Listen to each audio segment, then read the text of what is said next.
This is The Shooting of Dan McGrew by Robert W. Service.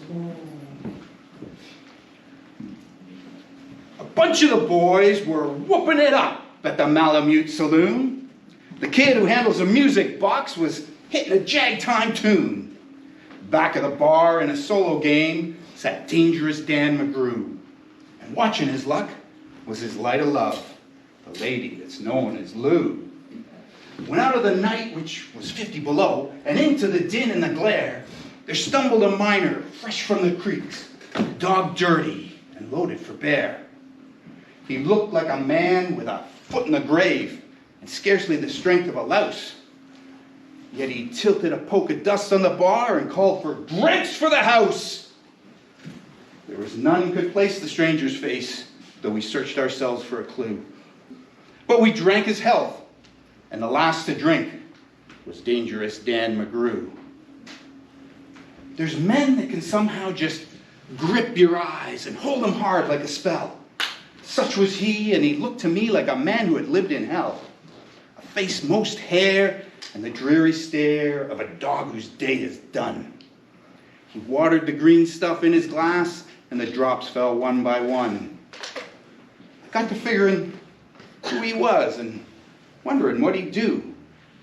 I turned my head, and there watching him was the lady that's known as Lou. His eyes went rubbering round the room, and he seemed in a kind of daze, till at last that old piano fell in the way of his wandering gaze.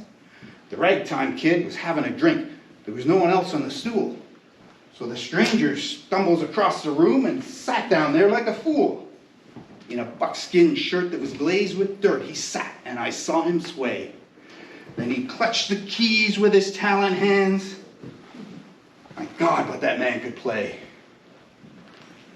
Were you ever out in the great alone when the moon was awful clear and the icy mountains hemmed you in with a silence you most could hear, with only the howl of a timber wolf, and you camped there in the cold, a half-dead thing in a stark dead world, being mad for the muck called gold, while high overhead, green, yellow, and red, the north lights swept in bars, and you've a hunch what the music meant. Hunger, and night, and the stars. And not the hunger of the belly kind that's banished with bacon and beans. No, the gnawing hunger of lonely men for a home and all that it means. For a fireside, far from the cares that are. 4 walls and a roof above. And oh so crammed full of cozy joy and crowned with a woman's love. A woman dearer than all the world and true as heaven is true. By God, how ghastly she looks in her rouge, the lady that's known as Lou. And on a sudden, the music changed, so soft that you scarce could hear. Like it felt like your life had been looted clean of all that it once held dear. That someone had stolen the woman you love, and her love was a devil's lie. Your guts were gone, and the best for you was to crawl away and die. It was the crowning cry of a heart's despair, and it thrilled you through and through.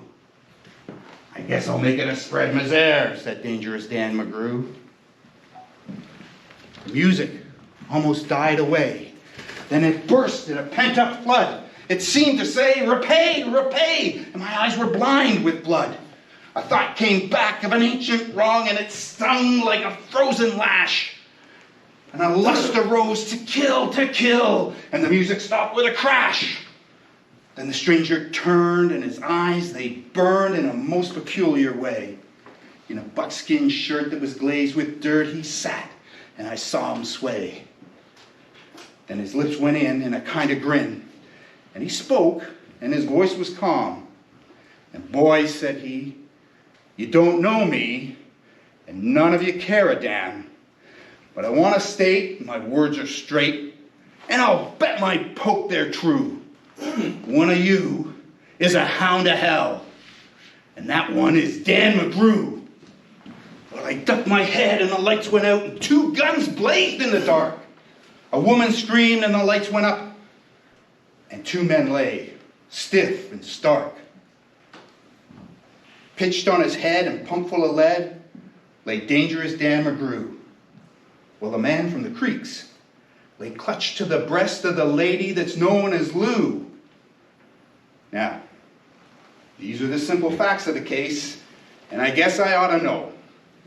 They say the stranger was crazed on hooch, and I'm not denying it so.